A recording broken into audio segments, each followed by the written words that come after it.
Soccer കാർണിവലിന്റെ രണ്ടാം പതിപ്പിന് Muscat Bausher ക്ലബ്ബിൽ പ്രൗഢഗംഭീര തുടക്കം കുറിച്ചിരിക്കുകയാണ്. 14 ടീമുകൾ അണിനിരക്കുന്ന പ്രൗഢഗംഭീരമായ വളരെ ആവേശോജ്വലമായ ഒരു മത്സരമാണ് ഇപ്പോൾ മസ്കത്ത് ബൗഷർ ക്ലബ്ബിൽ നടന്നുകൊണ്ടിരിക്കുന്നത്.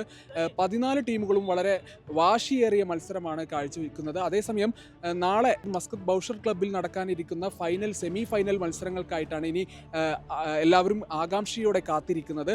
അതിൽ നാളെ നടക്കുന്ന ഫൈനൽ മത്സരത്തിൽ കപ്പിൽ ആര് മുത്തമിടും എന്നുള്ളതാണ് എല്ലാവരും പ്രതീക്ഷയോടെ ആകാംക്ഷയോടെ കാത്തിരിക്കുന്നത്. ഇതോടൊപ്പം തന്നെ നാളെ ഈ ഫുട്ബോൾ മത്സരം നടക്കുന്നതിനോടൊപ്പം തന്നെ നാളെ ഒരുപാട് മത്സര പരിപാടികളും ഈ മസ്കത്ത് ബൗഷർ ക്ലബ്ബ് സ്റ്റേഡിയത്തിൽ അരങ്ങേറുന്നുണ്ട്. പ്രത്യേകിച്ചും കുട്ടികൾക്കും മുതിർന്നവർക്കുമുള്ള ഒട്ടനവധി മത്സര പരിപാടികളാണ് നാളെ മസ്കത്ത് ബൗഷർ ക്ലബ്ബിൽ നടക്കാനിരിക്കുന്നത്. ഒരുപാട് സമ്മാനങ്ങൾ നേടാനുള്ള അവസരമുണ്ടാകും.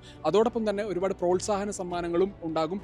കുട്ടികളെ ആകർഷിക്കുന്ന തരത്തിലുള്ള പ്രത്യേകിച്ചും ഒരുപാട് നിരവധി ഗെയിംസ്, കുട്ടികളെ ആകർഷിക്കുന്ന തരത്തിലുള്ള നിരവധി ഗെയിംസ്, അതുപോലെ മുതിർന്നവർക്കും ഒരുപോലെ പാർട്ടിസിപ്പേറ്റ് ചെയ്യാൻ പറ്റുന്ന രീതിയിലുള്ള ഗെയിംസാണ് ആസൂത്രണം ചെയ്തിട്ടുള്ളത്.